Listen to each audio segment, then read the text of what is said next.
And good morning, I'm Julie Donaldson. It is 4 a.m. on Monday, June 15th. We're going to have a good day, good shows. We're going to have a good day. It was a great weekend, a lot going on. I'm Stephanie Ramirez. Thank you for starting your morning with us right here on Fox 5 and streaming on Fox Local. Here's what's happening today. History on the South Lawn. President Donald Trump celebrating his 80th birthday by turning the White House into an MMA arena. We'll show you the knockout fights from last night's showdown on Pennsylvania Avenue.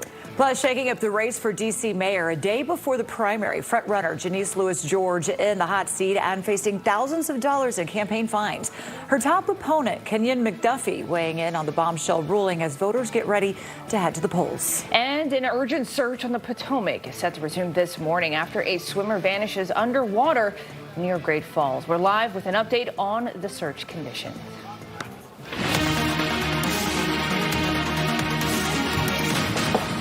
All right, so it was really hot the past few days, but this morning it seemed like things were kind of cooling down a little bit, Stephanie. I hope so. I don't know. I saw some rain on my vehicle this morning. Yeah. Caesar, I'm looking at you. You see this eye contact Yeah, no, here. I know. And unfortunately, we got a little bit of that rain, but you know what that rain has done? It's actually brought in some of that cooler air. Yeah, okay. So today... It felt almost a little bit like fall this morning coming. Yeah, just about, right? Especially given how, like, hot and humid it's been over the last few days. It's been brutal out there. But, hey, something that you're looking forward to, right? It's going to be cooler and less humid outside to start off the work week. So we're going to talk about just how long this little stretch of cool air is expected to last. And when do we get back to the 90s? Of course, you know, we're in summer, so they're bound to happen again. Well, I'll have those answers coming up here in just a couple of minutes. Over to you. All right, thank you, Caesar. Well, we begin with our top story this morning, a historic peace deal between the U.S. and Iran. The agreement officially ends the 3-month-long war. And while the full terms haven't been released yet, the president announced the opening of the Strait of Hormuz in the immediate aftermath of the agreement announcement. As part of the brokered agreement, the U.S. will also relax sanctions to allow Iran to sell more of its oil. This comes amid the latest Israeli attacks against Lebanon. President Donald Trump rebuking Israeli Prime Minister Benjamin Netanyahu for threatening the deal. The official signing will reportedly happen promptly this Friday in Switzerland. And the peace agreement comes ahead of the start of the G7 summit as it officially kicks off today in France. Violent clashes erupting ahead of today's meeting. Tear gas and water cannons were deployed yesterday to disperse crowds of protesters that gathered after they smashed windows and torched a Tesla. Protesters say that they were demonstrating against the global elite. Now, the unrest coming as leaders, they meet in France for the 3-day meeting. On the agenda will be global trade, international safety, the future of AI, and discussing next steps in Iran. It was a celebration at the White House, the president kicking off his 80th birthday with the much-anticipated UFC fight on the White House lawn. Julie. Thunderstorms, despite challenges like thunderstorms causing an hour delay for Sunday's Rumble, well, it went off without a hitch. The fight, it comes after a federal judge rejected a lawsuit trying to stop the event. And more than 4,000 spectators, including the president and vice president J.D. Vance, came out to watch those cage fights. The main event kicking off with Justin Gaethje facing off with Ilia Topuria, looking for or to defend his lightweight championship title. Gaethje defeating Topuria by corner stoppage after going 4 rounds. Then a co-main event with Alex Pereira, looking to become the first 3-division champion in UFC history. Gain defeating Pereira with a second-round TKO and is crowned the interim heavyweight champion. Chad Ricardo, he was there for a watch party ahead of it on the National Mall. We're going to have those details coming up at 4:30.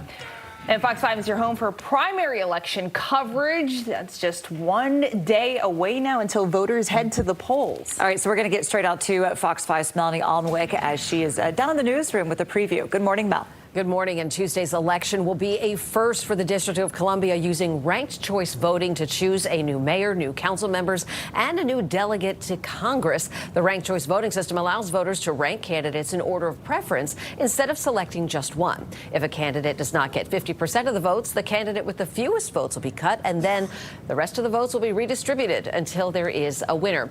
D.C. Board of Elections Chair Gary Thompson says D.C. residents likely won't know the results right away. It's going to take several days for us to do the RCV tabulation. You have to wait and get in a sufficient number of votes to start to drop the last place candidates. As we approach primary day, Democratic mayoral candidate Janice Lewis George's campaign hit with a $16,000 fine. The D.C. Office of Campaign Finance alleges the campaign exceeded spending limits, accepted contributions above legal caps, and improperly coordinated with labor unions and outside political groups. Lewis George's campaign released a statement saying the order is riddled with factual errors and is politically motivated, adding that it violates procedural requirements that govern its investigations and other enforcement actions. The campaign will appeal the decision to the D.C. Board of Elections so that this targeted attack is not allowed to stand. Well, you can read the full statement on Janice Lewis George's website. In-person voting polls open at 7 tomorrow.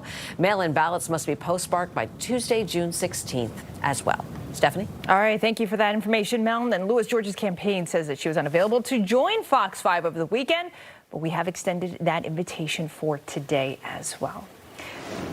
All right, Julie, time to get outside.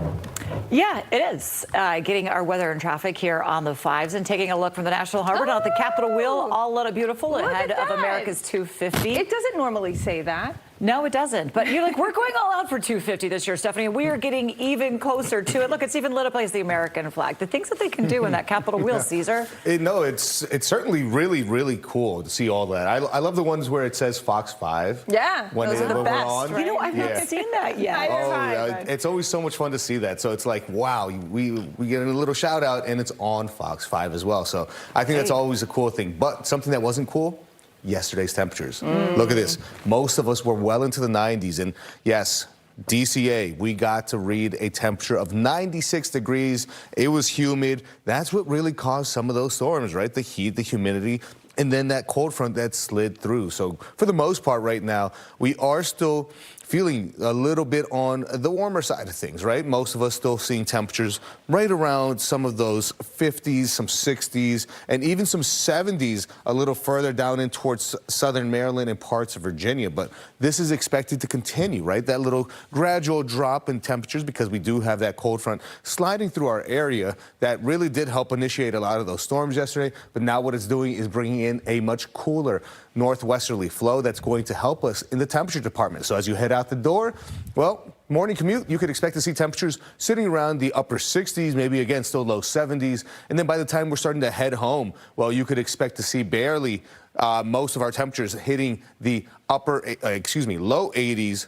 upper 70s, and less humidity. So it's going to feel much different compared to yesterday.